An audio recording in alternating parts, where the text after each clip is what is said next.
Hello, मेरा नाम है अभिषेक और स्वागत करता हूं बच्चों आप सभी का हमारे इस प्यारे से खूबसूरत से प्लेटफॉर्म पे जिसका नाम है JR कॉलेज। तो यार कैसे हो आप सभी लोग। आई होप आप लोग एकदम बढ़िया होंगे, आप लोग की पढ़ाई एकदम बढ़िया चल रही होगी बच्चों। जैसा कि आपको बताया, हमने हमारे इस प्लेटफॉर्म पे शुरू किया हुआ एक बहुत ही प्यारा सा चैप्टर, एक्चुअली बहुत समय से शुरू किया हुआ है, क्योंकि ऑलमोस्ट मुझे भी लेक्चर बनाते बनाते 2-3 वीक हो गए हैं और ये लेसन खत्म ही नहीं हो रहा है, समझ रहे हो। तो बहुत बड़ा लेसन है, मुझे भी पता है, टेक्स्ट बुक में बहुत बड़ा लेसन है। तो मैं चाहता हूं कि हर एक टॉपिक, हर एक चीज़ आप लोग को मैं समझाऊं, पढ़ाऊं, कोई भी चीज़ स्किप ना हो मेरी तरफ से। इसीलिए मैं हर एक टॉपिक, हर एक चीज़ें डिटेल में थोड़ा सा डिस्कस कर रहा हूं, इसीलिए बहुत सारे लेक्चर्स बन रहे हैं। पर कोई दिक्कत की बात नहीं है, अगर आप लोग सारे के सारे लेक्चर जितने भी मैंने बनाए हैं, अगर वो लेक्चर्स देखते हैं तो ये लेसन एक बहुत ज़्यादा मार्क्स कैरी करता है, वेटेज कैरी करता है बच्चों, आपके एग्जाम पॉइंट ऑफ व्यू से, board exam point of view से। सही है। तो ये लेसन किसी को भी छोड़ना नहीं है, बहुत ही आसान लेसन है, सिर्फ लेंदी है। दिक्कत की बात यही है बच्चों कि सिर्फ लेंदी है, बहुत सारी चीज़ें इसके अंदर है, पर कोई भी चीज़ इतनी मुश्किल नहीं है, बहुत सारी आसान आसान चीज़ें इसके अंदर भरी हुई है। सही बात है, ठीक है। तो हम लोगों ने शुरू किया हुआ है लेसन, 3-4 लेक्चर्स के अंदर हम लोग खत्म भी कर देंगे, टेंशन वाली बिल्कुल ही बात नहीं है। ये है बच्चों लेक्चर नंबर 14। इसके मतलब पहले और 13 लेक्चर्स हमारे इस प्लेटफॉर्म पे अवेलेबल हैं। अगर आपने नहीं देखा होगा तो जरूर से जाके उन लेक्चर्स को भी देखिए। सही है। पहले शुरुआत से शुरू कीजिए, जहां पे हम लोग ग्रुप्स एलिमेंट्स को समझना स्टार्ट किए थे, किस एलिमेंट में किस ग्रुप में कौन कौन से एलिमेंट प्रेजेंट है उनको समझना स्टार्ट किए थे। ठीक है। तो वहां से अगर आप चीज़ों को समझोगे, लोग ग्रुप्स की फिजिकल प्रॉपर्टी, केमिकल प्रॉपर्टी, बहुत सारी चीज़ें हम लोगों ने वहां पे डिस्कस की हुई है। सही है। तो शुरू से शुरू करोगे तो ज़्यादा मज़ा आएगा, ज़्यादा इंटरेस्टिंग लगेगा आपको ये चैप्टर पढ़ने में। वैसे अगर हम लोग बात करें बच्चों, तो आज के इस लेक्चर के अंदर, आज के इस वीडियो लेक्चर के अंदर बच्चों, we are going to study about the sulphuric acid. Sulphuric acid का फिजिकल प्रॉपर्टी, इसके यू कैन से कैसे इसे प्रिपेयर किया जा सकता है, एक ही तरीका कॉन्टैक्ट प्रोसेस, उससे वो हम लोग पढ़ने वाले। तो कैसे उसे प्रिपेयर करोगे, किस तरीके से उसे उसकी केमिकल रिएक्टिविटी क्या है, किस किस और अलग अलग केमिकल से किस तरीके से आपका सल्फ्यूरिक एसिड रिएक्ट करता है। सही है। कुछ प्रॉब्लम्स को हम लोग डिस्कस करेंगे और इसके यूजर्स को डिस्कस करेंगे। तो बहुत इंपॉर्टेंट क्लास होने वाला है ये, बहुत ही इंपॉर्टेंट और साथ ही साथ बहुत ही मजेदार क्लास होने वाला है बच्चों, जहां पे हम लोग बहुत डिटेल में बात करने वाले हैं सल्फ्यूरिक एसिड के बारे में। तो वीडियो को एंड तक देखेंगे। जितने भी बच्चे अभी कनेक्टेड है मेरे साथ, वो सारे के सारे बच्चों से यही कहना चाहूंगा कि वीडियो को एंड तक देखेंगे। जब वीडियो देख रहे हो तो मैंने आप लोग को पहले भी बताया हुआ है कि मेरे वीडियो देखते समय एक बुक और एक पेन हाथ में जरूर होना है, जरूर लो। ठीक है। जो भी चीजें मैं यहां पर लिखवाता हूं, बताता हूं, उसे वीडियो को पॉज करो, वीडियो को नोट करो। अगर आपको वीडियो थोड़ी स्लो फील होती है तो आप वीडियो की स्पीड को चेंज कर सकते हो, 1.5x या फिर 1.75x, जैसा भी आपको कन्वीनियंट हो उस स्पीड में आप देख सकते हो वीडियो को, कोई दिक्कत की बात नहीं है। पर कोई भी चीज स्किप नहीं करना है, कोई भी चीज को मिस नहीं करना है। जितनी चीजें बताऊंगा सारी चीजें दिमाग में रखनी है, कौन से रिएक्शंस इंपॉर्टेंट है वो भी बताऊंगा। सही है। तो वो चीजों को भी ध्यान में रखकर पूरे के पूरे टॉपिक को स्टडी करना है। समझ में आई बात। ठीक है।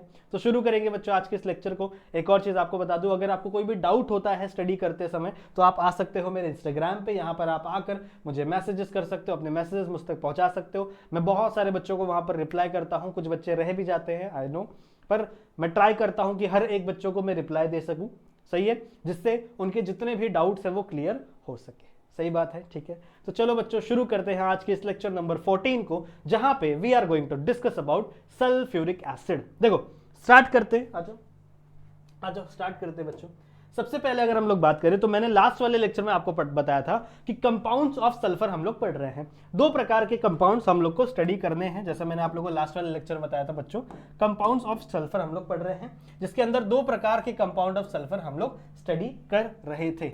एक है बच्चों आपका SO2 यानी सल्फर डाइऑक्साइड, जो हमने लास्ट वाले लेक्चर यानी लेक्चर नंबर 13 में कवर किया हुआ है, और एक है बच्चों आपका H2SO4 यानी सल्फ्यूरिक एसिड, जो हम लोग लेक्चर नंबर 14 में कवर करेंगे। मतलब आज के इस लेक्चर में बच्चों हम लोग इसे कवर करने वाले हैं। सही है। तो वीडियो को एंड तक देखेंगे, ध्यान से देखेंगे बच्चों, डिटेल डिस्कशन होगी H2SO4 के बारे में। सही बात है। ठीक है। आ जाओ बात करते बच्चों सल्फ्यूरिक एसिड की। देखो सबसे पहले अगर हम लोग बात करें बच्चों, तो हमें यह पता होना चाहिए कि हमें पढ़ना क्या क्या है। ठीक है। हमें स्टडी क्या क्या करना है, कौन कौन सी टॉपिक्स हमें पढ़ना है, तो वो सबसे पहले मैं आपको बताता हूं किसके अंदर, सल्फ्यूरिक एसिड के अंदर। ठीक है। इसका फॉर्मूला आपको सभी बच्चों को याद होगा, H2SO4। It is a you can से अ टाइप ऑफ एसिड, एक बहुत ही ज़्यादा कॉन्सेंट्रेटेड एसिड है। अगर आप लैब में जाओगे, केमिस्ट्री लैब में जाओगे, तो वहाँ पे भी आपको ये कॉन्सेंट्रेटेड एसिड देखने के लिए मिलता है, पर लैब के अंदर जो कॉन्सेंट्रेशन होती है वो ज़्यादा से ज़्यादा 11% कॉन्सेंट्रेशन होती है, 11% कॉन्सेंट्रेशन होता है आपका सल्फ्यूरिक एसिड लैब वाला।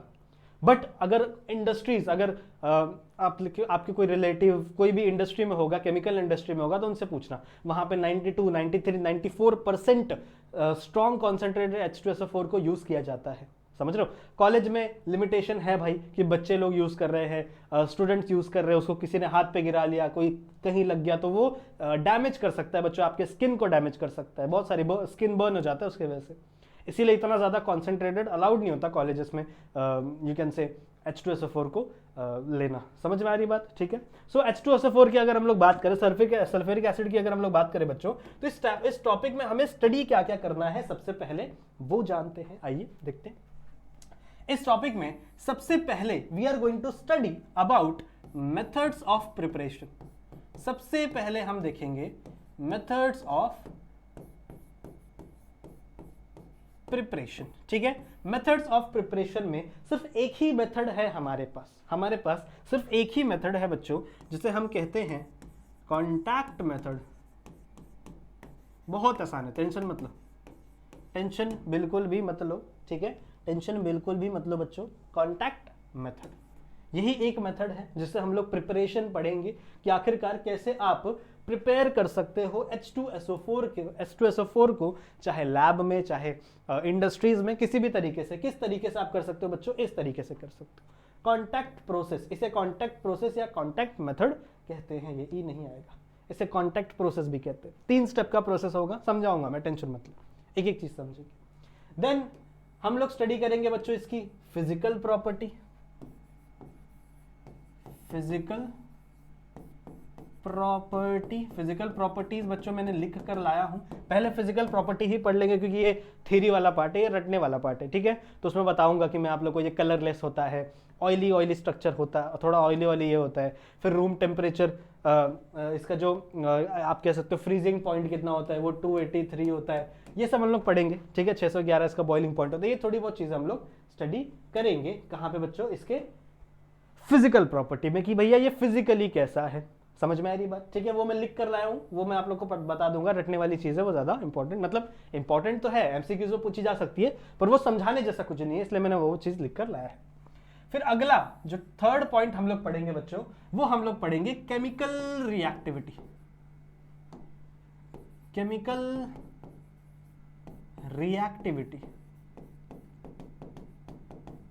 रिएक्टिविटी, बहुत सारे अलग अलग केमिकल रिएक्टिविटी हमें स्टडी करना है। बहुत सारे अलग अलग मेटल्स ले लो, इसकी एसिडिक स्ट्रेंथ देखेंगे कि एसिड्स के साथ कैसे रिएक्ट करता है, कैसे एसिडिक फॉर्म करता है, फिर मेटल्स के साथ कैसे रिएक्ट करता है। समझ रहे हो? बहुत सारी चीजें हम लोग स्टडी करने वाले हैं केमिकल रिएक्टिविटी में। एंड द लास्ट थिंग जो हम लोग स्टडी करेंगे बच्चों, वो होगा यूजेस। ठीक है, लास्ट हम लोग देखेंगे इसके यूजेस क्या है। यूजेस में हमेशा 2 या 3 पॉइंट हमेशा याद रखा करो। अगर एक टॉपिक के बारे में ब्रीफ एक्सप्लेनेशन या पूछा गया कि भैया चलो बताओ इसका कुछ यूजेस बता दो, कभी कभी आता है 1 या 2 मार्क्स के लिए कि इसके यूजेस 2 या 3 यूजेस बताओ, तो आपको हमेशा अपने दिमाग में जितने भी कंपाउंड्स हम लोग स्टडी कर रहे हैं उनके 2 या 3 यूजेस ध्यान में रखने हैं। आपके टेक्स्ट बुक में कई सारे यूजेस दिए हुए हैं, पर जो सिंपल वाले हैं वो मैं यहाँ पर लेकर आया हूँ आप लोग के लिए, तो वो आप लोग स्टडी करेंगे मेरे साथ, चलेगा? ठीक है, तो इतनी चीजें बच्चों हमें स्टडी करनी है। मैं साइड हट जाता हूँ, इतनी चीजें बच्चों हमें स्टडी करनी है, और इसे आप नोट कर लीजिए। ठीक है, इतनी चीजों को बच्चों आप नोट करके अपने बुक में रख लीजिए। समझ में आ गया? कर लिया नोट? वीडियो को पॉज करके नोट कर लिया, स्क्रीनशॉट ले लिया करो वीडियो को पॉज करके, टेंशन मत लो। ठीक है, तो methods of preparation, physical properties पढ़ने हैं हमें, केमिकल रिएक्टिविटी पढ़नी है, और यूजेस पढ़नी है। सबसे पहले फिजिकल प्रॉपर्टीज को खत्म कर देते हैं बच्चों, क्योंकि कुछ भी नहीं है इसके अंदर, सिर्फ रटने वाली चीजें हैं। तो आ जाओ देख लो फिजिकल प्रॉपर्टीज। देखो फिजिकल प्रॉपर्टीज की अगर मैं बात करूं, sulphuric acid colourless. Sulphuric acid कैसा होता है बच्चों? कलरलेस होता है, डेंस होता है, थोड़ा हैवी होता है, एंड ऑयली लिक्विड है। अगर आप इसे टच करोगे, वैसे टच मत करना, ग्लव्स पहन के टच करना, अगर आप लैब में भी जाके टच कर रहे हो तो। ठीक है, ग्लव्स पहनना, रबड़ वाले ग्लव्स पहनना, नॉर्मल वाले ग्लव्स नहीं, वरना उसको भी फाड़ के चला जाएगा, आपकी स्किन पे लग जाएगा, स्किन बर्न हो जाएगी। सही है। तो और सिर्फ एक नहीं, 3 से 4 दिन तक दुखेगा वो स्किन, और वो तो कम कॉन्सेंट्रेटेड है, मतलब 10 या 11% कॉन्सेंट्रेटेड है आपके जो लैब में है। अगर आपने 98-97% वाला यूज़ कर लिया तो फिर तो हाथ बचेगा ही नहीं, समझ रहे हो, ठीक है। सो थोड़ा सा बच्चों कलर, मतलब थोड़ा सा डेंस लिक्विड है, कलरलेस लिक्विड है, and it is a oily. समझ में ही बात। इसकी डेंसिटी कितनी है, ऑब्वियसली वाटर से ज्यादा है, तो 1.84 इसकी डेंसिटी है एट ऑलमोस्ट 298 केल्विन। 298 केल्विन मतलब क्या बच्चों, 25 डिग्री सेल्सियस, मतलब at room temperature, you can से at room temperature, RT, room temperature पे इसकी जो डेंसिटी होती है वो कितनी होती है, 1.8 ग्राम पर CM cube. Okay. Freezing point की अगर मैं बात करूं कितने डिग्री पे ये फ्रीज हो जाता है, तो 283 केल्विन पे फ्रीज हो जाता है, मतलब 10 डिग्री सेल्सियस पे ये फ्रीज हो जाता है। अगर मैं बॉइलिंग पॉइंट की बात करूं तो 611 इसका बॉइलिंग पॉइंट है, इसको भी केल्विन सेल्सियस में कन्वर्ट कर लेना, ठीक है। ये थोड़ी बहुत चीजें। इट इज हाईली कोरोसिव, बहुत जल्दी किसी चीज का कोरोजन कर सकता है, क्यों, क्योंकि एसिड है भैया। Produce severe burn on the skin, बच्चों स्किन पे सीवियर बर्न कॉज करता है। अगर आपने गलती से भी इसको टच कर लिया बेयर हाथों से, ठीक है, तो आपका स्किन में बर्न देखने के लिए मिल सकता है, स्किन बर्न हो जाएगा। समझ में ही बात, ठीक है। तो ये इतने पॉइंट्स हैं, इसे नोट कर लीजिए कृपया, बस और कुछ नहीं है। इसलिए मैंने फिजिकल प्रॉपर्टी पहले ले लिया, उसके बाद हम लोग बच्चों मेथड्स ऑफ प्रिपरेशन शुरू करते हैं। चलेगा, चलेगा बच्चों, चलेगा,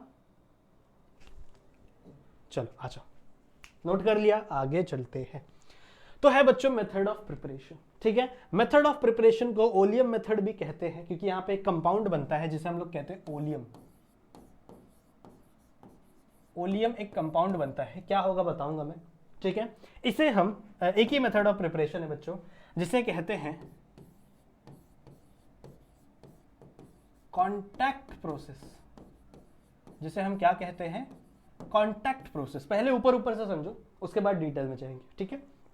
कॉन्टैक्ट प्रोसेस में करना क्या है, कॉन्टैक्ट प्रोसेस में होगा ये कि सबसे पहले आप देखो, आपको बनाना क्या है, आपको बनाना है H2SO4। H2SO4 बनाने के लिए जो सबसे इंपॉर्टेंट चीज लगती है बच्चों, वो है सल्फर। तो हम लोग सबसे पहले लेंगे एक सल्फर, इस सल्फर को कन्वर्ट करेंगे हम SO2 में, सही बात है। इस सल्फर को हम कन्वर्ट करेंगे SO2 में। अगर आपने मेरा लास्ट वाला लेक्चर देखा है तो वहां पे मैंने आपको बताया है ऑक्सीडेशन रिएक्शन में, जहां पे हम लोग सल्फर का रिएक्शन करवाते थे ऑक्सीजन के साथ, जहां पे SO2 बनता था, सही है। पर यहां पे हमको क्या चाहिए, SO4 चाहिए। अब सल्फर के सिर्फ 2 ही ऑक्साइड पॉसिबल है, स्टेबल है, यू कैन से 2 ही ऑक्साइड स्टेबल है, एक SO2 एक SO3। अगर आपको थोड़ी सी केमिस्ट्री पता हो तो आपको पता होगा कि सल्फर के सिर्फ 2 ही ऑक्साइड है, वो स्टेबल है, एक SO2 SO3। हमने SO2 बना दिया। अगला स्टेप ये होगा बच्चों कि आप SO2 से आप बनाओ SO3। SO2 से आप क्या बनाओ बच्चों, SO3। ये बनाने में आप करोगे बच्चों, यहां पे कैटलिस्ट यूज करते हो, ठीक है, कैटलिस्ट यूज करते हो, that is vanadium vanadium try oxide use करते हो, ट्राई ऑक्साइड नहीं, पेंटा ऑक्साइड है, यस पेंटा ऑक्साइड, वेनेडियम पेंटा ऑक्साइड यूज करते हैं। एंड द लास्ट, इस SO3 को आप कन्वर्ट करते हो किसके अंदर, इसको आप कन्वर्ट करते हो H2SO4। इसको आप किस में कन्वर्ट करते हो बच्चों, H2SO4 में। समझ में आई बात, समझ में आई बात, ठीक है। तो आई होप आपको इतनी चीजें क्लियर हुई होंगी। ये थोड़ा सा मैंने आप लोगों को ऊपर ऊपर से बताया। मैंने क्या बताया बच्चों कि पहले है बच्चों आप लोगों के पास सल्फर, सल्फर से देखो ये प्रोसेस है, फर्स्ट स्टेप ये है, सेकेंड स्टेप ये है, और थर्ड स्टेप ये है। और इसी स्टेप में कहीं ना कहीं ओलियम भी बनता है। ओलियम क्या होता है वो जब मैं आप लोग को स्टेप्स बताऊंगा, सिखाऊंगा, तब आप लोग को समझ में आएगा। तो आप लोग को थोड़ा थोड़ा आइडिया मिल गया कि कॉन्टैक्ट प्रोसेस में हम लोग करेंगे क्या, मुझे बताओ क्या आप लोग को थोड़ा थोड़ा आइडिया मिल गया है कि कॉन्टैक्ट प्रोसेस में, यानी method of preparation of sulphuric acid के अंदर हम लोग क्या करने वाले। हम लोग सबसे पहले लेंगे सल्फर, उसका ऑक्सीडेशन करेंगे SO2 बनाएंगे, इसका ऑक्सीडेशन करेंगे SO3 बनाएंगे, और इसका रिएक्शन करके बच्चों कुछ ना कुछ रिएक्शन करके H2SO4 का फॉर्मेशन करेंगे। मैं साइड में हट रहा हूं, आप सभी बच्चे इसका स्क्रीनशॉट ले लो, इतना तो स्क्रीनशॉट ले लो, उसके बाद मैं बहुत सारी चीजें लिखूंगा, ठीक है, बहुत सारी चीजें लिखूंगा। समझ में आई बात, समझ में आई क्या बातें। चलो आ जाओ, स्टडी करते हैं आगे का स्टेप। सबसे पहला step number 1, step number 1, reaction with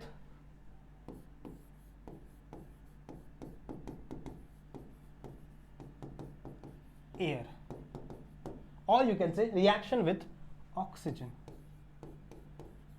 reaction with oxygen, air के साथ, एयर के अंदर क्या है, ऑक्सीजन है।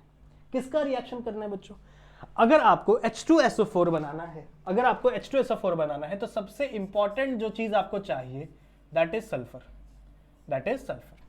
तो हम लोग लेंगे बच्चों एक solid sulphur, will take a solid sulphur, ठीक है। इसका हम लोग करेंगे ऑक्सीडाइजेशन, मतलब एयर के साथ इसको ऑक्सीडाइज करेंगे। ऑब्वियसली ये सॉलिड में है, ये गैस में है, और ये कन्वर्ट होगा SO2 में, इन द गैसियस फॉर्म ये कन्वर्ट होगा SO2 में। What is this? This is sulphur dioxide, sulphur dioxide. समझ में आई बात? This is sulphur dioxide. Sulphur dioxide का फॉर्मेशन यहाँ पे होता है। स्टेप 1 बहुत इजी था, समझ में आ गया सभी बच्चों को? कुछ डिफिकल्टी यहाँ तक स्टेप 1 में कोई डिफिकल्टी नहीं होनी चाहिए मेरे हिसाब से। तो 3 स्टेप का प्रोसेस जैसा मैंने तुम लोगों को बताया बच्चों H2SO4 बनाने के लिए। पहला स्टेप है, ये पूरे स्टेप को, पूरे रिएक्शन को कॉन्टैक्ट प्रोसेस कहते हैं। ओके, बहुत अच्छी बात है।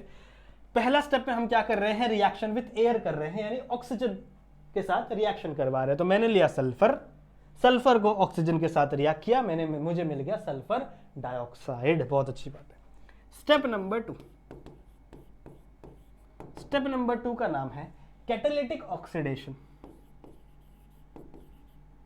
Catalytic oxidation. Now catalytic oxidation मतलब क्या? यहां पे भी हम ऑक्सीडेशन ही कर रहे हैं, यहां पे बच्चों हम लोग ऑक्सीडेशन करेंगे, but with the help of catalyst.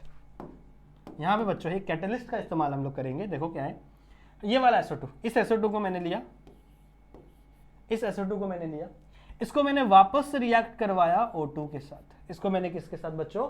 O2 के साथ वापस मैंने रिएक्ट करवाया in the presence of V2O5, in the presence of V2O5। 713 kelvin पे ये टेम्परेचर, 713 टेम्परेचर पे ये रिएक्शन होता है, ठीक है। What is the name of this? This is vanadium pentoxide. कहाँ लिखे बताओ? यहां लिख दे, ऐसे लिख दूं? दिस इज वेनेडियम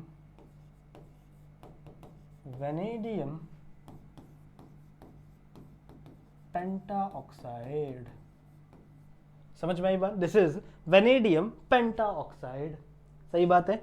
जब इसके साथ आप रिएक्शन करोगे, V2O5 के साथ आप रिएक्शन करोगे, इस रिएक्शन के दौरान क्या बनेगा? इस रिएक्शन के दौरान बनेगा बच्चों SO3। This is sulphur trioxide. इसका नाम क्या है? इसका नाम है बच्चों सल्फर ट्राइऑक्साइड। समझ में आई बात? बताओ मुझे, हो गया? समझ में आया क्या इतना? 2 स्टेप समझ में आ गया क्या आपका? 2 स्टेप समझ में आ गया क्या बच्चों आपको? बताओ। सबसे पहला स्टेप क्या था? इजी था, बहुत इजी था। जहां पे हमने क्या किया? रिएक्शन ऑफ एयर किया, एयर का रिएक्शन करवाया हमने किसके साथ? सल्फर के साथ। SO2 बन गया सल्फर डाइऑक्साइड। दूसरे स्टेप में हमने क्या किया बच्चों? कैटालिटिक ऑक्सीडेशन करवाया है, जहां पे आपने यही SO2, ये जो SO2 आपने बनाया, यही SO2 आपने वापस ऑक्सीजन के साथ रिएक्ट करवाया in the presence of catalyst that is vanadium pentoxide at 713 kelvin temperature. सही है। तो आपको क्या मिला? SO3 मिला, आपको एक रिएक्शन मिला SO3। अब यहां से हम बढ़ते हैं बच्चों स्टेप नंबर 3 की तरफ, जहां पे ओलियम बनेगा। ओलियम क्या है? ओलियम एक्चुअली में कंपाउंड है बच्चों, H2SO7। This is the oleum. और ये ओलियम एक इंटरमीडिएट की तरह बनता है, इंटरमीडिएट बनता है, दिखाता हूं तुम लोग। ये हो गया इसका, इसको ले लो, नोट कर लो बच्चों, इसको फटाफट इससे नोट कर लो, फटाफट नोट कर लो। कर लिया? गुड। अच्छा हाँ, एक और बात, ये रिएक्शंस जो मैंने लिखे हैं और इस पूरे के पूरे लेक्चर में जितने भी मैं रिएक्शंस लिखवाऊंगा वो रिएक्शंस बैलेंस नहीं होंगे। पहली बात, वो रिएक्शंस आपको खुद से बैलेंस करने हैं, दैट इज योर होमवर्क। सही बात है। देखो रिएक्शन बैलेंस जैसी चीज़ें मैं हर बार आपको नहीं सिखा सकता, मैंने ऑलरेडी आपको बहुत बार सिखाई है। स्पेशली जब मैं ऑर्गेनिक केमिस्ट्री पढ़ाता था तब तो मैंने आपको बहुत बार रिएक्शन को कैसे बैलेंस किया जाता है वो सिखाया है, सही है।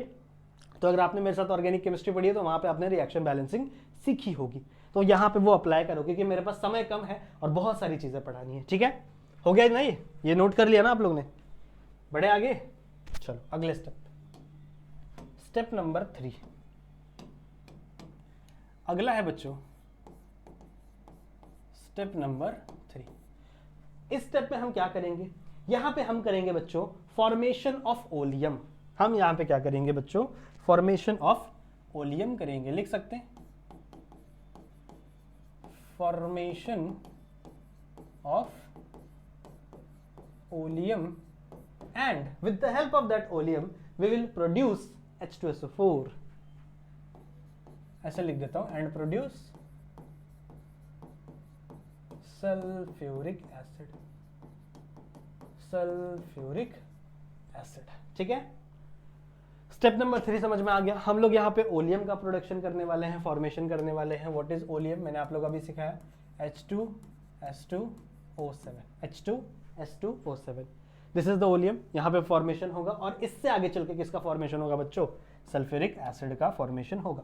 कैसे होगा, देखो आपने बनाया है अभी SO3, सही बात है, आपने अभी क्या बनाया है SO3।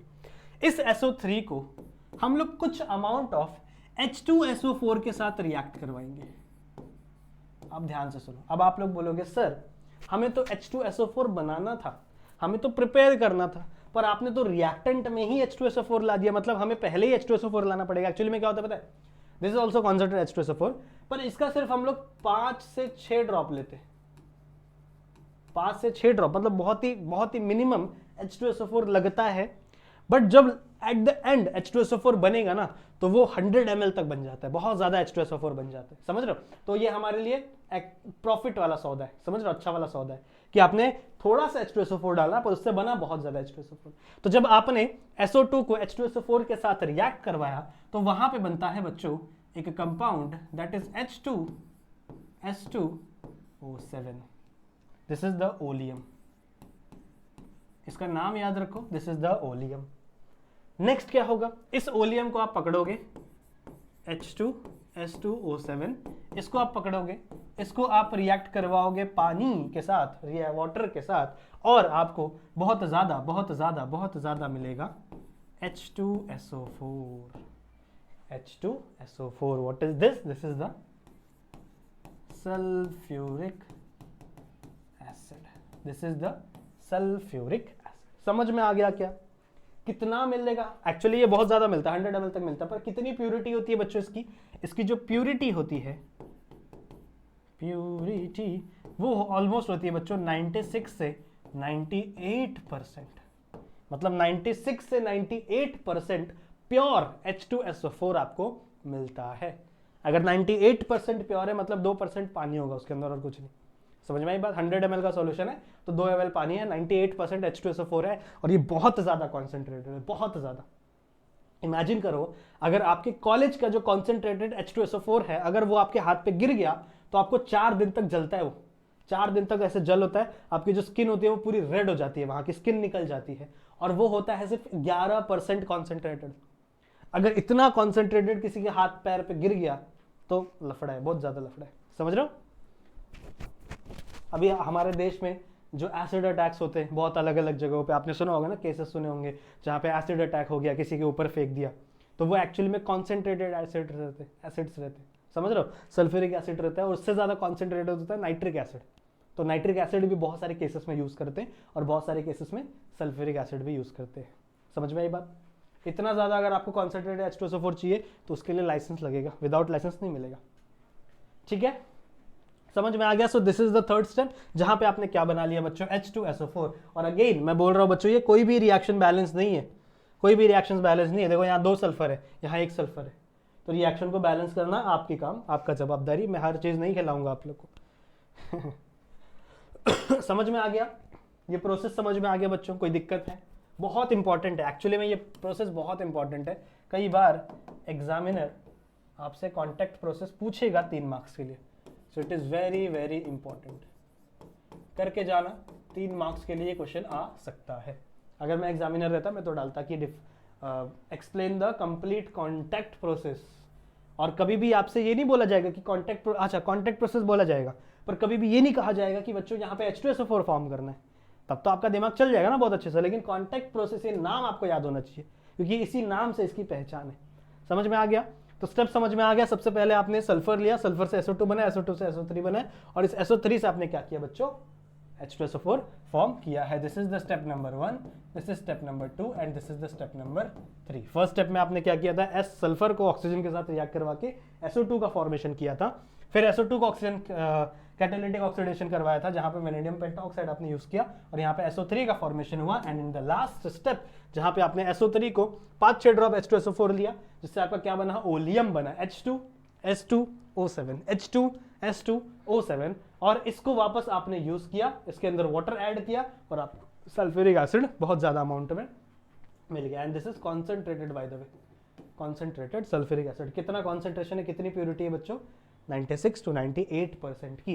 प्लीज इसको नोट कर लीजिए, वीडियो को पॉज कर लीजिए, चाहिए तो वीडियो पॉज कर लो और नोट कर लो। चलेगा? चलेगा?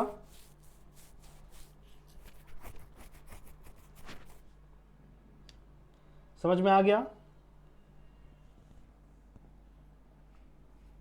ठीक है, चले आगे। चले, तो यहां पर बच्चों हमारा प्रिपरेशन वाला टॉपिक कंप्लीट होता है। ठीक है, प्रिपरेशन वाला टॉपिक कंप्लीट होता है। अगर आपको लग रहा होगा कि सर ये जो फर्स्ट स्टेप है, इसके नीचे भी एक और रिएक्शन है जो हमारे टेक्स्ट बुक में दी है, तो उसे मत पढ़ो, वो बहुत ही कॉम्प्लिकेटेड है। जो आसान वाला है उसे पढ़ो।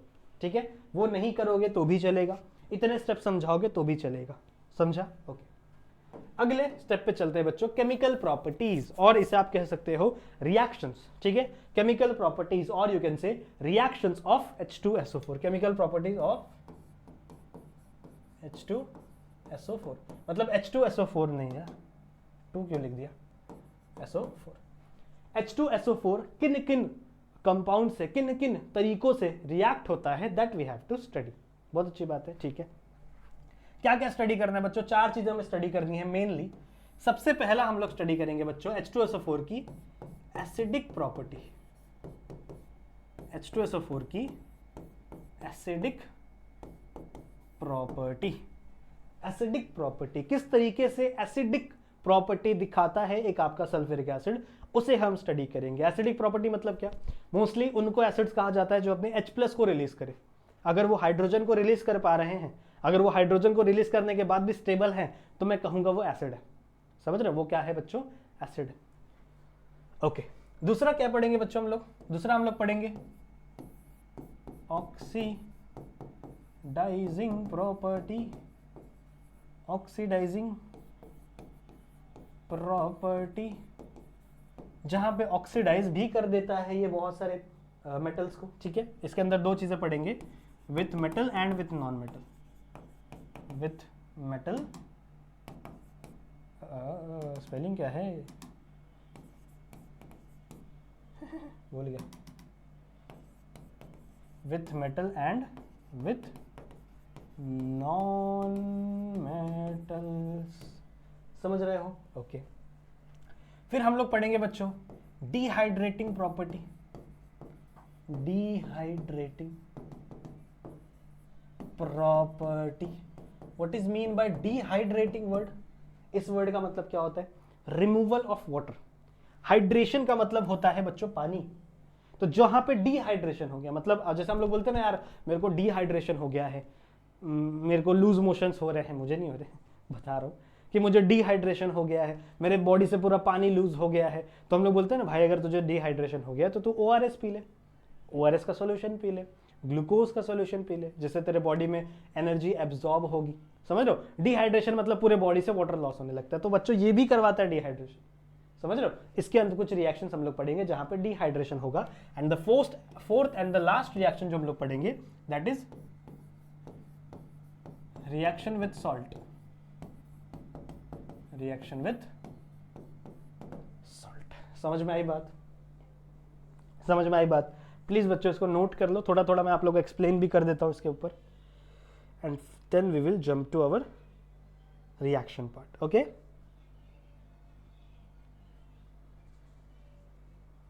ओके,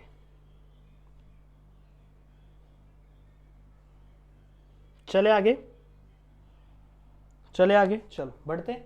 समझ में आ गया क्या क्या क्या मैंने लिखा, समझ में आ गया कौन कौन से, समझ में मतलब इन द सेंस में क्या क्या पढ़ना है केमिकल प्रॉपर्टीज किसके, H2SO4 के, मतलब कौन कौन से रिएक्शंस हमें देखने हैं। सबसे पहले हम लोग समझेंगे बच्चों एसिडिक प्रॉपर्टी क्या होती है। Actually H2SO4 is a very strong, very very very very strong acid. तो कैसे अपनी एसिडिक प्रॉपर्टी दिखाता है, जब उसको पानी में डालोगे तो अपनी एसिडिक प्रॉपर्टी दिखाता है, सही बात है। इसकी ऑक्सीडाइजिंग प्रॉपर्टी यूज करेंगे बच्चों हम लोग, मतलब अलग अलग मेटल्स के साथ, नॉन मेटल्स के साथ इसका रिएक्शन करके देखेंगे कि भैया ये कैसे मेटल्स को या नॉन मेटल्स को ऑक्सीडाइज कर देता है।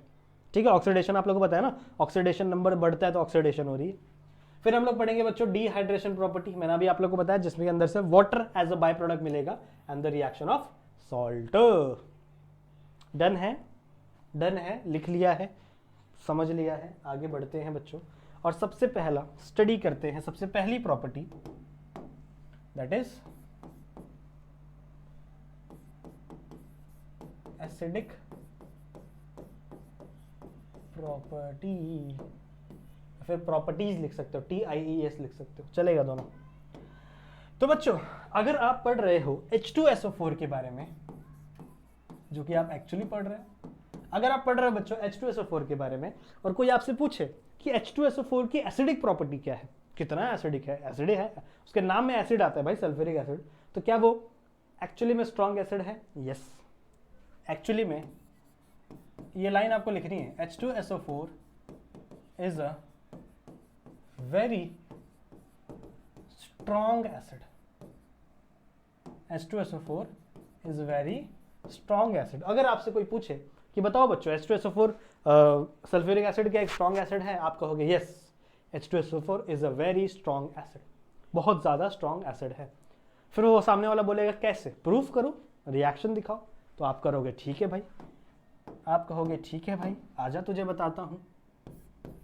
ये लो H2SO4, जब भी आप H2SO4 का रिएक्शन करते हो पानी के साथ, जब भी आप H2SO4 का रिएक्शन करते हो, मतलब आप एसिड को वाटर में डालते हो, एसिड कभी भी, एक्चुअली देखो केमिस्ट्री का एक रूल है, केमिस्ट्री में अगर आप प्रैक्टिकल करने जाओगे ना तो एक रूल है, एसिड को पानी में नहीं डालते, पानी को एसिड में डालते हैं। अब आप बोलोगे सर इसमें कौन सी बड़ी बात है, चाहे ए को बी में डालो, बी को ए में डालो, तो मतलब तो एक ही है ना, कान चाहे यहाँ से पकड़ो चाहे यहाँ से पकड़ो, एक ही बात है। नहीं, एक बात नहीं है। अगर आप एसिड को पानी में डालोगे, एसिड को अगर आप पानी में डालोगे तो ब्लास्ट हो जाएगा, फट जाएगा, क्योंकि उसके अंदर से बहुत ज्यादा अमाउंट ऑफ हाइड्रोजन गैस निकलने लगता है। इसीलिए हम लोग हमेशा एसिड के अंदर पानी डालने का, पानी को हमेशा एसिड के अंदर डालने का, समझ रहे हो, वाटर को हमेशा एसिड के अंदर डालने का। This is very important thing. तो जब बच्चों आप एसिड को पानी के अंदर डालोगे तो होता क्या है, देखो ध्यान से सुनो, बहुत ही आसान रिएक्शन है, साथ ही साथ बहुत ही इंपॉर्टेंट है। कोई आपसे पूछे स्ट्रॉन्ग एसिड क्यों है तो आप बता सकते हो बच्चों। एक्चुअली में देखो हाइड्रोजन के पास, H2SO4 के पास बच्चों दो हाइड्रोजन है, H2SO4 के पास दो हाइड्रोजन है। यहां पे देखो वाटर के अंदर दो मॉलिक्यूल होता है, एक आपका H+, एक आपका OH-, सही बात है। होता क्या है, it is being an acid, acid का काम ही होता है बच्चों कि वो H+ को डोनेट कर दे, अपने पास जो भी H+ है ना उसको क्या कर दे, वो डोनेट कर दे। तो ये भाई साहब क्या बोलते हैं पता है, ये बोलते हैं कि ये लो मेरी तरफ से एक H+ ले लो, मेरी तरफ से एक H+ इसको दे देता है। अब देखो यहाँ पे दो हाइड्रोजन है, अगर एक H+ रिलीज हो गया, अगर एक H+ रिलीज हो गया तो बचा क्या, HSO4-, माइनस क्यों आया, क्योंकि एक हाइड्रोजन रिमूव हो गया है। एक हाइड्रोजन के पास कितने इलेक्ट्रॉन है, एक इलेक्ट्रॉन है, तो एक इलेक्ट्रॉन रिमूव हो गया भाई।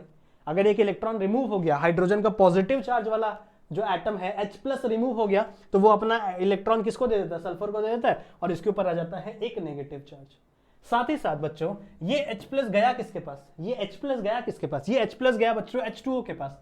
तो पहले से वहां पे दो हाइड्रोजन से अब एक और हाइड्रोजन आ गया है in the form of positive charge, तो यहां पे कंपाउंड बन जाता है H3O पॉजिटिव। इसको हम लोग हाइड्रोनियम आयन बोलते हैं, हाइड्रोनियम आयन, H+ यानी हाइड्रोनियम आयन। डन, क्लियर है। क्या हुआ यहां पे आपको समझा, बताओ मेरे को, समझा आप लोग क्या हुआ यहाँ पे? बहुत इजी था बच्चों, एसिड है भाई, ये बोलता है भाई मैं एसिड हूं, बहुत स्ट्रॉन्ग एसिड हूं, दिखाऊं तेरे को, ये ले H+।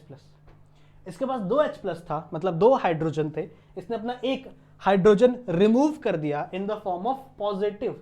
मतलब पॉजिटिव कब आता है, देखो ध्यान से सुनो, आप लोग ने बचपन से ये चीज पढ़ी है, जब भी कोई भी इलेक्ट्रॉन या इलेक्ट्रॉन नहीं, जब भी कोई भी एक एटम अपने इलेक्ट्रॉन्स को डोनेट करता है, जैसे मान लो मैं एक एटम हूं, ठीक है, अब मैंने क्या कर दिया, अपने इलेक्ट्रॉन को डोनेट कर दिया, ये ले मेरे भाई तो इलेक्ट्रॉन ले ले, ये ले मेरे भाई तो इलेक्ट्रॉन ले ले, ये ले मेरे भाई तो इलेक्ट्रॉन ले ले, तो मेरे ऊपर कौन सा चार्ज आएगा, मेरे ऊपर पॉजिटिव चार्ज आएगा। सही बात है, मेरे ऊपर कौन सा चार्ज आएगा बच्चों, पॉजिटिव चार्ज आएगा। अब इस हाइड्रोजन भाई साहब के पास एक ही इलेक्ट्रॉन था और वो भी क्या कर दिया, इसने डोनेट कर दिया इस सल्फर को, इसने डोनेट कर दिया किसको, सल्फर को।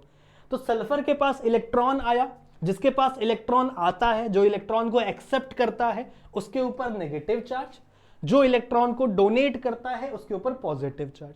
तो ये H प्लस वाला, देखो ये कंपाउंड न्यूट्रल है, H2SO4 न्यूट्रल है, पर इसके ऊपर एक पॉजिटिव चार्ज वाला कंपाउंड आके चिपक गया, जिसकी वजह से ये इसके ऊपर पॉजिटिव चार्ज बन गया बच्चों, H3O हाइड्रोनियम आयन बन गया, और इसके पास एक एक्स्ट्रा इलेक्ट्रॉन आ गया है हाइड्रोजन का। तो ये इलेक्ट्रॉन ऑब्वियसली इसके पास इलेक्ट्रॉन है, इलेक्ट्रॉन नेगेटिव चार्ज होता है, दैट्स व्हाई इसके ऊपर बच्चों -1 चार्ज आ गया है। अब ये भाई साहब यहां नहीं रुकते, ये बोलते मैं एसिड हूं, मैं एसिड हूं, डरता थोड़ी हूं, मैं एसिड हूं, डरता थोड़ी हूं। ये वापस आता है HSO4 माइनस, ये बोलता है वापस ले ले भाई, ये ले वाटर, ये वाटर को बोलता है ये ले एक और हाइड्रोजन ले ले, ये जो इसके पास एक हाइड्रोजन है ना बच्चों, इसको भी रिलीज कर देता है in the form of H+। तो मतलब एक और इलेक्ट्रॉन इसने एक्सेप्ट कर लिया, एक और इलेक्ट्रॉन सल्फर ने ले लिया और इसका इलेक्ट्रॉन छीन के H+ को यहां से बाहर भगा दिया। तो क्या बन गया बच्चों बताओ, देखो हाइड्रोजन के पास H2O था, ये दिस इज वाटर H2O, इसको एक और H+ मिल गया, तो सेम कंपाउंड बन जाएगा, that is H3O positive hydronium ion बन गया। अब यहां से क्या हो गया बच्चों, यहां से H रिमूव हो गया है, एक इलेक्ट्रॉन वापस इसको मिल गया है, तो अब इसके ऊपर कितना माइनस चार्ज आएगा, 2 माइनस चार्ज आएगा। एक पहले से माइनस चार्ज था, सही है, एक पहले से बच्चों माइनस चार्ज था और एक और हाइड्रोजन यहां से रिमूव हो गया, तो अब इसके ऊपर 2 माइनस चार्ज आएगा। तो अब यहां पे कंपाउंड बन जाएगा SO4 2 माइनस, SO4 2 माइनस, समझ में आया, SO4 2 माइनस। ये SO4 2 माइनस कैसे आया समझ में आया बच्चों, आई होप आप लोगों को समझ में आया होगा, मैंने बेस्ट तरीके से समझाया आप लोग को। तो ये H+ यहां से रिमूव हुआ पॉजिटिव फॉर्म में, इसने अपना इलेक्ट्रॉन इसको दे दिया, तभी ये पॉजिटिव फॉर्म में निकला ना, तो पॉजिटिव फॉर्म में निकला, इसको किसने एक्सेप्ट कर लिया बच्चों, वाटर ने एक्सेप्ट कर लिया, और यहाँ पे H3O पॉजिटिव बन गया, और यहाँ पे क्या बन गया बच्चों आपका SO4 2 माइनस।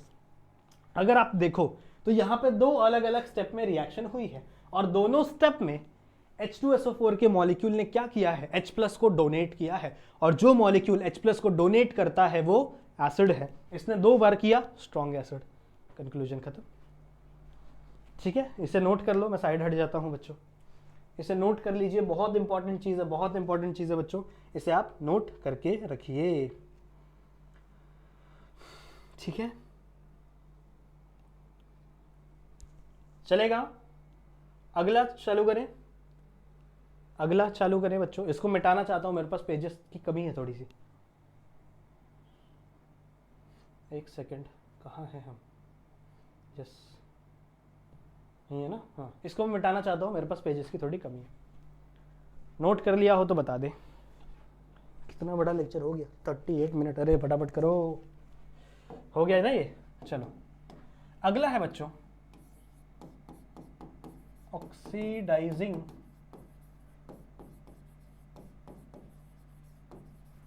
प्रॉपर्टी, जहां पे हम लोग रिएक्शन करने वाले हैं, रिएक्शन विथ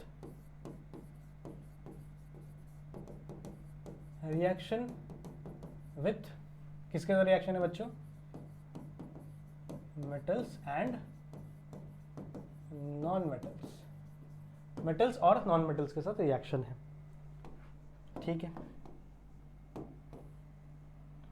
क्या क्या ले, आ जाओ, लो कॉपर, लो सल्फर, लो कार्बन, ठीक है, copper sulphur carbon, okay. Copper के साथ रिएक्ट करवाओ H2SO4, सल्फर के साथ भी रिएक्ट करवाओ H2SO4, कार्बन के साथ भी रिएक्ट करवाओ H2SO4। एक एक करके पढ़ो, मजा आएगा। सबसे जो पहला रिएक्शन है, देखो सबसे पहला रिएक्शन है बच्चों, एक्चुअल में यहाँ पे क्या होगा, अगर आप ध्यान से देखो, हर रिएक्शन में, जितने भी रिएक्शन होंगे ना बच्चों, हर रिएक्शन में एक SO2 ग्रुप बनेगा, एक SO2 ग्रुप बनेगा, मतलब सल्फर डाइऑक्साइड बनेगा, और एक वाटर मॉलिक्यूल निकलेगा यानी H2O निकलेगा। और क्या बनेगा, अगर आप देखो बच्चों, तो यहाँ पे कॉपर आर मोर ऑक्सीजन, मतलब आप कह सकते हो इसका ऑक्सीडेशन नंबर ज्यादा है। तो ये ज्यादा, आपको पता है ना, metals are electropositive in nature. Metals are, ये हम लोग ने क्लास 9 में पढ़ा है। क्लास 9 की अगर आप बुक उठा के देखो तो वहां पे लिखा हुआ है कुछ लास्ट के बुक्स पेजेस पे कि metals are electropositive in nature. शायद मेटलर्जी वाला चैप्टर है, क्लास 9 की क्लास 10, 9 में भी है, मैंने पढ़ा है। तो वहां पे बच्चों copper it is a metal and it is electropositive in nature. तो बच्चों इलेक्ट्रोपॉजिटिव और इलेक्ट्रोनेगेटिव जो चीजें होंगी वो क्या होती है, हमेशा कंबाइन होती है। वो हमेशा क्या होती है, कंबाइन। तो भैया ये हाइड्रोजन से ज्यादा इलेक्ट्रोपॉजिटिव मेटल है, क्योंकि भैया हाइड्रोजन तो एक ही इलेक्ट्रॉन देता है, कॉपर तो बहुत सारे इलेक्ट्रॉन दे सकता है, सही बात है। So it is more electropositive, इसीलिए बच्चों यहां पे होता है डिस्प्लेसमेंट। एक स्टेप में होगा डिस्प्लेसमेंट, मतलब कॉपर H2 को डिस्प्लेस कर देगा और यहां पे बन जाएगा आपका CuSO4। दो चीजें कॉमन बनेंगी, हमेशा याद रखो, एक आपका SO2 और एक आपका H2O, एक आपका SO2 और एक आपका H2O। हमेशा सल्फर डाइऑक्साइड और वाटर साथ में मिलेगा, पर यहाँ पे कॉपर सल्फेट बन गया। हाँ वही चीज, ठीक है। SO4 समझ में आ गया, ये रिएक्शन बहुत आसान था। यहाँ पे क्या होगा बच्चों, यहाँ पे देखो, यहाँ पे भी सल्फर है, यहाँ पे भी सल्फर है, तो यहाँ पे बन जाएगा सिर्फ और सिर्फ SO2 plus H2O, SO2 plus H2O। मैंने आपको वापस कहा है कि इस रिएक्शन को बैलेंस आप करेंगे। ये जो बैलेंस वाला पार्ट है ये आपको होमवर्क है, तो आप ही करेंगे, सही बात है, ठीक है। कुछ नहीं है बच्चों, यहाँ पे सल्फर था, sulphur is a non metal, इसके साथ रिएक्ट हुआ SO2 H2O बन गया। यहाँ पे भी बच्चों दो चीज बनेगी, एक आपका SO2 H2O तो बनेगा ही बनेगा, फिक्स है, ये दोनों बनेगा ही बनेगा। एक बच्चों यहाँ पे अगर आप देखो कार्बन है, ठीक है, तो कार्बन के साथ आप क्या बना सकते हो, कार्बन सल्फेट, कार्बन SO4 तो बनेगा नहीं, ऑक्सीजन है तो यहाँ पे बना दो CO2 कार्बन डाइऑक्साइड, बस यही है, आसान है, ज्यादा कुछ नहीं है। तो यहाँ पे अगर आप देखो तो इसे ऑक्सीडाइजिंग प्रॉपर्टी क्यों कहा गया है, पहला सवाल ये कि भाई इसे ऑक्सीडाइजिंग क्यों कहा गया। तो अगर आप ध्यान से देखो, ध्यान से मेरे बच्चों, तो यहाँ पे कॉपर का ऑक्सीडेशन नंबर 0 है, पर अगर यहाँ पे आओ तो कॉपर का ऑक्सीडेशन नंबर देखो कितने। अगर आप यहाँ पे देखो तो यहाँ पे कॉपर का ऑक्सीडेशन नंबर ऑलमोस्ट, जैसे मान लो ये X है, ये आपका 2 हो गया, ये आपका -2 हो गया, ठीक है, 4 × -2, हाँ यहाँ पे ऑलमोस्ट +7 के करीब है। तो ऑक्सीडेशन नंबर इंक्रीज हुआ। यहाँ पे भी अगर आप देखो, यहाँ पे S, यहाँ पे अगर आप देखो, यहाँ पे भी 0 है, यहाँ पे CO2 है, तो यहाँ पे भी ऑक्सीडेशन नंबर इसका इंक्रीज हो गया, सही बात है ना। कितना हो गया यहाँ पे, +4 हो गया, समझ रहे हो। तो 0 से +4 की जर्नी हो गई, मतलब यहाँ पे क्या हुआ है, ऑक्सीडेशन हुआ है। यहाँ पे क्या हुआ बच्चों, ऑक्सीडेशन देखने के लिए मिल रहा है, क्लियर है। So this is the oxidising property, इससे ज्यादा कुछ नहीं इसके अंदर। नोट करें इसको कृपया, प्लीज इसको आप कृपया करके नोट कर लीजिए बच्चों, फिर हम लोग आगे बढ़ेंगे। हो गया, हो गया, चले आगे, चले, ओके आगे चले, चलो इसको मैं क्लीन कर रहा हूं। अगला है डिहाइड्रेशन प्रॉपर्टी। इन भाई साहब के पास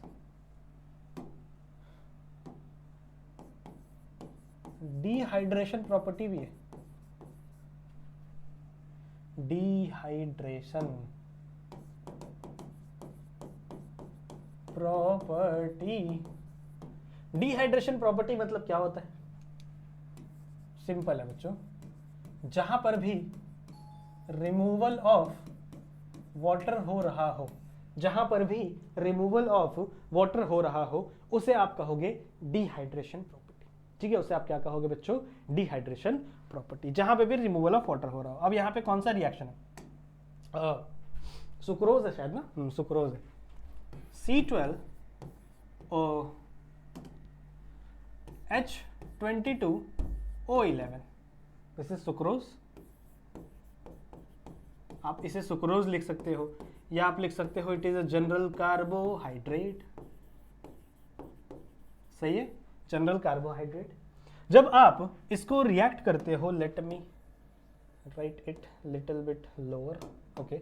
जब आप इसको रिएक्ट करते हो इन द प्रेजेंस ऑफ H2SO4, जब आप इसको रिएक्ट करते हो बच्चों इन द प्रेजेंस ऑफ H2SO4, क्या बनता है? कुछ भी नहीं, बहुत ही आसान है बच्चों। ये कार्बन यहां से बाहर निकल जाता है, ये जो कार्बन है यहां से क्या हो जाता है? बाहर निकल जाता है। तो सिर्फ आपको कार्बन मिलेगा, बचा क्या? Hydrogen oxygen, hydrogen oxygen. तो यहां पे बन जाएगा बच्चों H2O, पानी। बाकी यहां से SO2 निकलता है, वो तो कॉमन है, SO2 पानी, वो तो कॉमन है। तो वाटर ऑलरेडी हम लोग ने निकाल दिया और SO2 एक और यहाँ से रिमूव हो गया। तो बच्चों हमारा जो मेन मकसद था वो था रिमूवल ऑफ वाटर। पानी यहाँ से रिमूव हुआ, वाटर यहाँ से रिमूव हुआ, इसीलिए हम इसे कहते हैं बच्चों डिहाइड्रेशन प्रॉपर्टी। थोड़ा फास्ट जा रहा हूँ मुझे पता है, पर कोई भी दिक्कत की बात नहीं, क्योंकि समय हमारे पास बहुत कम है। ठीक है, समझ में आ गया क्या? समझ में आया क्या छोटे? समझ में आ गया बच्चों? बहुत इजी था, कुछ नहीं। अच्छा, इसको बैलेंस करना आपका काम है। बैलेंस मैं नहीं बता रहा, balance you have to do, you have to balance. चले आगे, इसको नोट कर लीजिए कृपया, कृपया इसे नोट कर लीजिए।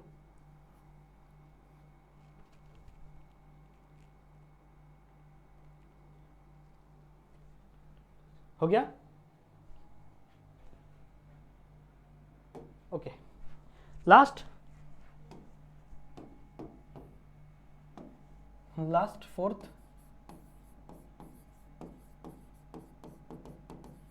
Reaction with salt. ठीक है, रिएक्शन विथ सॉल्ट।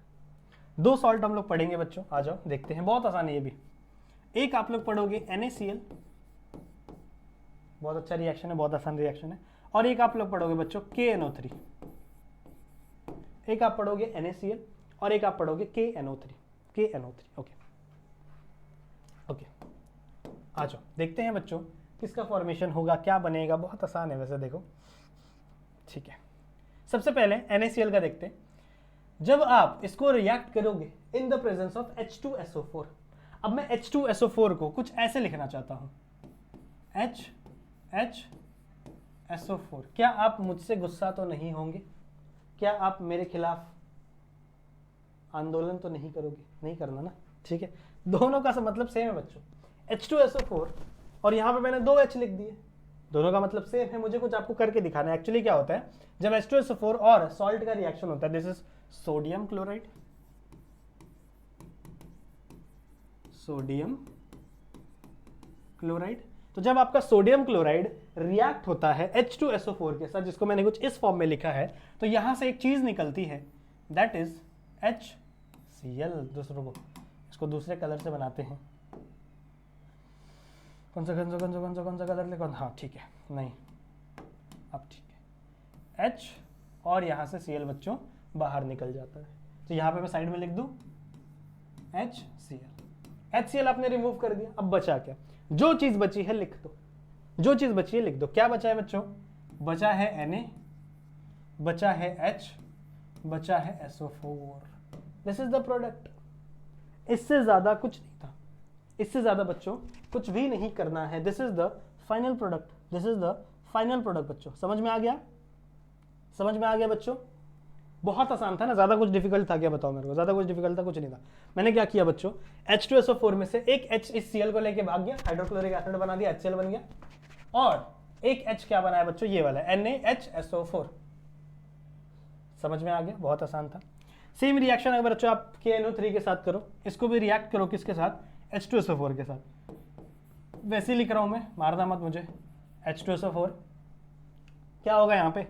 यहाँ पे आपका ये वाला ग्रुप जाएगा, NO3 और ये H यहाँ से रिमूव हो जाएगा, NO3 और ये H यहाँ से रिमूव हो जाएगा। क्या बनेगा?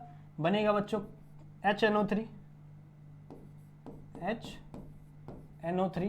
और जो भी चीज बची है KHSO4, इसे जोड़ दिया जाए and this is the final reaction. This is the final reaction.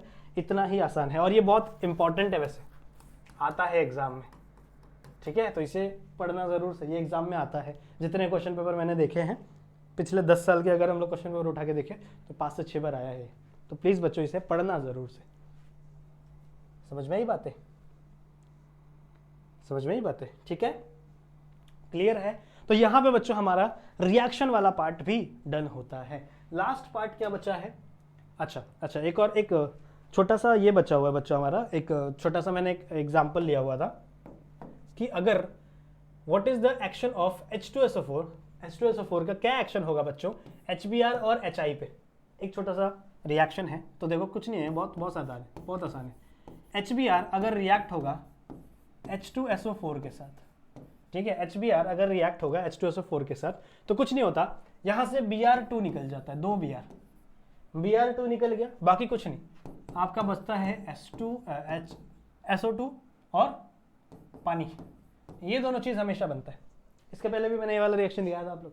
यहां से बस Br बाहर निकल जाएगा, ब्रोमीन निकल जाएगा। अब इसको आपको बैलेंस करना पड़ेगा, इसको 2 करना पड़ेगा, वो चीज आप लोग देख लो, ठीक है। 2 करोगे हो जाएगा मेरे हिसाब से balance. This is the reaction, पहला रिएक्शन A वाला। B वाला रिएक्शन क्या है बच्चों?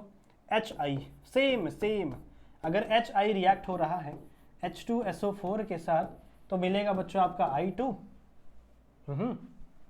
Plus SO2 plus H2O। अगर आप देखो तो यहाँ पे रिडक्शन हो रहा है, यहाँ पे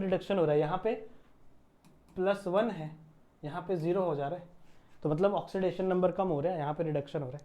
समझ लो, ये आपके प्रॉब्लम नंबर शायद कुछ तो 7.10 है, आपके टेक्स्ट बुक से उठाया गया। समझ में आ गया? अच्छा, अब लास्ट बचा हुआ है बच्चों यूजेस। मैंने सारे यूजेस नहीं लिखवाए हैं, मैंने आपको बताया था लेक्चर के स्टार्टिंग में कि सारे यूजेस पढ़ना कंपलसरी नहीं है। आपको इसमें से कोई भी 3 यूजेस आने चाहिए, कोई भी 3, मिनिमम 3, ज़्यादा 4, 5, 6 जितना भी याद करना चाहो, पर मिनिमम 3 याद करना है। तो मैंने जो सिंपल वाले थे बच्चों, वो वाले मैंने उठा लिए हैं और वो मैंने यहाँ पे डिस्प्ले किया हुआ। क्या यूजेस है बच्चों सल्फ्यूरिक एसिड के? मैन्युफैक्चरिंग ऑफ पिगमेंट बनाने के काम आता है, पेंट बनाने के काम आता है, और डाइस्टफ इंटरमीडिएट बनाने के काम आता है। डाइस्टफ का इंटरमीडिएट मतलब पहला स्टार्टिंग फेज, जैसे मान लो 3 स्टेप है, पहला फेज हो गया, एंड फेज हो गया जहां पे आपका प्रोडक्ट बन जाएगा, तो जो बीच वाला फेज होता है ना उसको इंटरमीडिएट बोलते हैं। तो डाइस्टफ का इंटरमीडिएट के में काम आता है सल्फ्यूरिक एसिड। पेंट्स बनाने में काम आता है, जो पेंट वाली कंपनियां होती है ना, बहुत सारी कंपनियां हैं जिसके अंदर पेंट्स बनता है, कार के पेंट होते हैं, दीवालों के पेंट होते हैं, सही है। तो उन पेंट्स बनाने में H2SO4 यूज किया जाता है। तो दिमाग में रखो कि आप दीवार पे H2SO4 फेंक रहे हो, कुछ भी दिमाग में रखो, फेंकना मत लेकिन किसी पे। इन पेट्रोलियम रिफाइनिंग, पेट्रोलियम को रिफाइन करने के लिए, पेट्रोलियम को साफ करने के लिए, जो क्रूड ऑयल निकलता है ना, पेट्रोलियम एक्चुअली में डायरेक्ट जो हमारे पास हमारे गाड़ी में पेट्रोल आता है वो डायरेक्ट नहीं आता, आपको पता होगा ना, वो पहले क्रूड ऑयल बनता है, फिर उसको रिफाइन किया जाता है, उस रिफाइनिंग में भी H2SO4 लगता है। इन डिटर्जेंट इंडस्ट्री, ये इजी वाले मैंने पिक किए हुए। इन स्टोरेज बैटरीज बनाने में H2SO4 का बहुत इंपॉर्टेंट रोल है, बहुत सारे बैटरीज है, आप लोगों ने पढ़ा होगा शायद, इलेक्ट्रोलाइसिस वाले चैप्टर मैंने पढ़ाया था, एज अ लेबोरेटरी रिएजेंट। ये तो बहुत कॉमन है, ये कोई नहीं भूलेगा। आप लैब में जाओ, H2SO4 मिलेगा, तो एज अ लेबोरेटरी रिएजेंट भी इसको यूज किया जाता है, हमारे लैब में एज अ रिएजेंट प्रेजेंट होता है। पर कितना कॉन्सेंट्रेटेड होता है बच्चों? 11 डिग्री नहीं, 11% कॉन्सेंट्रेटेड होता है, पर हम जो प्रोड्यूस कर सकते हैं वो 97-98% तक प्रोड्यूस कर सकते हैं। समझ में आई बात? ठीक है। सो बच्चों, इस लेक्चर को हम यहीं पे एंड करेंगे। आई होप ये लेक्चर आप लोग को पसंद आया होगा। जितनी भी चीज़ें मैंने सिखाई हैं, पढ़ाई हैं, समझाई हैं, वो चीज़ें आप लोगों को समझ में आई होंगी आज के इस लेक्चर में, सही है। तो इस वीडियो को शेयर कर देना अपने सारे दोस्तों के साथ, वीडियो को लाइक जरूर से कर दे, चैनल पे नए हो चैनल को सब्सक्राइब जरूर से कर देना। बाकी बच्चों में मिलता हूँ आप लोगों से ऐसी एक और वीडियो में, जहाँ पे हम लोग और भी बहुत सारी बातें करेंगे। तब तक के लिए आप अपना ध्यान रखना एंड कीप स्टडिंग।